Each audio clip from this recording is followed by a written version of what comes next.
सध्याच्या पिढीमध्ये आपण जर पाहिलं तर सोशल मीडिया आणि मोबाईलच्या वापरामुळे पुस्तक वाचन जे आहे ते कमी झालेलं आपल्याला पाहायला मिळत आहे। मात्र आता उन्हाळ्याच्या सुट्ट्या लागल्या आहेत, यामुळेच आपण जर पाहिलं तर पुस्तकांच्या दुकानात जे आहे ते नवीन पुस्तकं जे आहे ते वाचण्यासाठी दाखल झाले आहेत। आपण जर पाहिलं तर ऐतिहासिक पुस्तकं असतील किंवा सामाजिक माहिती घेणारे पुस्तकं असतील, तसेच संभाजी महाराजांची असतील किंवा इतिहास असेल, ज्ञानेश्वर महाराज, मुंबईचे वर्णन किंवा APJ अब्दुल कलाम यांच्या संदर्भातल्या माहिती घेणाऱ्या पुस्तकं जे आहेत या संपूर्ण बाजारात जे आहेत ते या उन्हाळ्याच्या सुट्ट्यांच्या निमित्त जे आहे ते बाजारात दाखल झालेलं आपल्याला पाहायला मिळते। या संदर्भात अधिकचं माहिती घेण्यासाठी आपल्यासोबत दुकानदार आहेत, आपण त्यांच्याशी बातचीत करू। खरं तर सर, आपण जर पाहिलं तर सध्याचं सोशल मीडियावरती उपयोग जो वाढता पाहता पुस्तकांचं वाचन कुठेतरी कमी झालं आहे आणि आता संपूर्ण उन्हाळ्याच्या सुट्ट्यांमध्ये आता आपल्याकडे कुठल्या नवीन पुस्तकं जे आहेत ते वाचण्यासाठी अवेलेबल झाले आहेत आणि काय सांगाल? निश्चितच तुम्ही म्हटल्याप्रमाणे की सध्या मोबाईलच्या वापरामुळे वाचनाकडे लोकांचं खूप दुर्लक्ष झालेलं आहे। परंतु आता काही प्रमाणात आपण बघायला गेलं तर काही जो युवा पिढी आहे ज्यांचा कल आता वाचनाकडे वाढतो आहे, तर मी एक सजेस्ट करेन की उन्हाळ्यामध्ये त्यांनी अशी काही प्रेरणादायी पुस्तकं वाचावी। मराठ्यांचा इतिहास असेल, आपली पार्श्वभूमी काय आहे, आपण कोण आहोत हे निश्चित जाणून घ्यावं। तसेच मग काही नवीन वाचक असतील त्यांसाठी मी सजेस्ट करेल की गोष्टींची पुस्तकं असतात लहान मुलांसाठी, जसे आता उन्हाळ्याच्या सुट्ट्या पडतील, मुलं गावी जातील, एन्जॉय करतील, त्याप्रमाणे त्यांनी वाचनही करावं। त्यासाठी आपल्याकडे वेगवेगळी तेनालीराम असेल, अकबर बिरबल असेल, इसापनीती असेल, असे एक ना अनेक पुस्तकं आहेत की जे आपण वाचू शकतो। आणि याच्याने फायदा असा होईल की एकदा वाचनाची सवय लागली की वाचक वर्ग ऑटोमॅटिक आपला वाढत जाईल।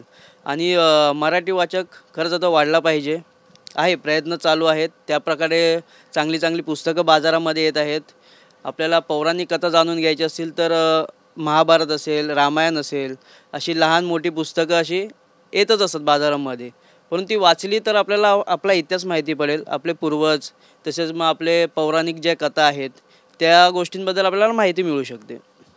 बरं, मोबाईलवरती पण सध्या पुस्तकं जे आहेत ते अवेलेबल होत असतात, मात्र विकत घेऊन वाचण्यासाठी असे कुठल्या काही पुस्तकांची नावं तुम्ही आवर्जून सांगू शकता का, की सर्व वयोगटातील लोक जे ते वाचू शकतील? हो, नक्कीच। सध्या आपण म्हणतो की रावण हा खूप दुष्ट होता, परंतु शरद तांदळे लिखित जे पुस्तक आहे रावण राजा राक्षसांचा रावण राजा राक्षसांचा हा खरोखरच एक ज्ञानी पंडित होता।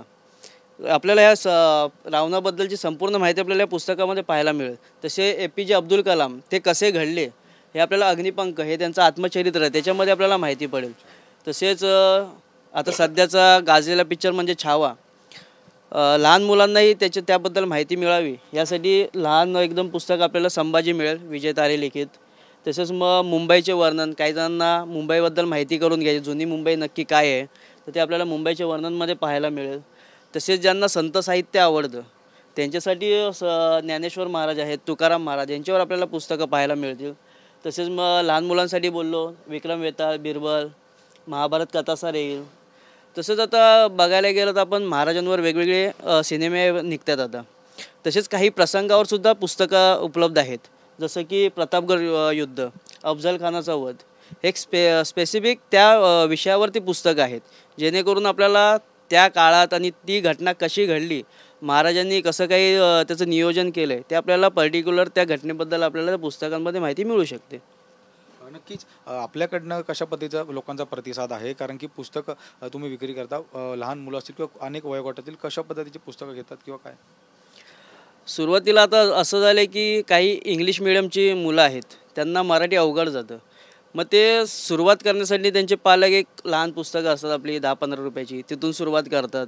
त्यानंतर आपले कॉलेजचे स्टुडंट असतील किंवा जे नुकतेच ग्रॅज्युएशन कंप्लीट झालेलं असेल त्यांना मोटिवेशन पाहिजे असण्यासाठी ते मोटिवेशनल पुस्तकं घेतात। जसं की शरद तांदळेंचं आपलं आंत्रप्रेन्योर आहे, ते पुस्तक वाचताना असं वाटतं की त्यामध्ये आपलीच कथा दिलेली आहे।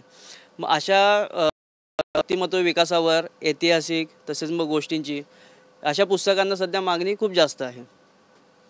नक्कीच खूप खूप धन्यवाद सर आपल्याची वाचित दिल्याबद्दल. तर आपण जर पाहिलं तर पुस्तक विक्रीसाठी सज्ज झाले आहे. बरेच पुस्तकं जे आहेत ते बाजारात दाखल झाले आहेत. बरेच विषयासंदर्भातले या पुस्तकं आहेत. तर आता उन्हाळ्याच्या सुट्ट्यांमध्ये विद्यार्थ्यांनी या संपूर्ण पुस्तकं जे आहे ते वाचून आपली ज्ञान जे आहे ते वाढवावी अशी आशा जी आहे ती व्यक्त करतो. त्यासोबत वाचाल तर वाचाल ही म्हण जी आहे ती ही सुद्धा मराठीतली आपण या म्हणीला जे आहे ते चालना देण्याचं काम मराठी माणसाने केलं पाहिजे.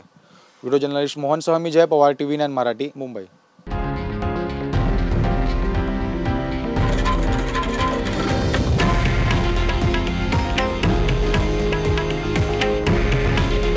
हे आहे देशातील नंबर 1 न्यूज नेटवर्क आणि आपण पाहत आहात TV9 मराठी. काळजी तुमची, हित महाराष्ट्राचं.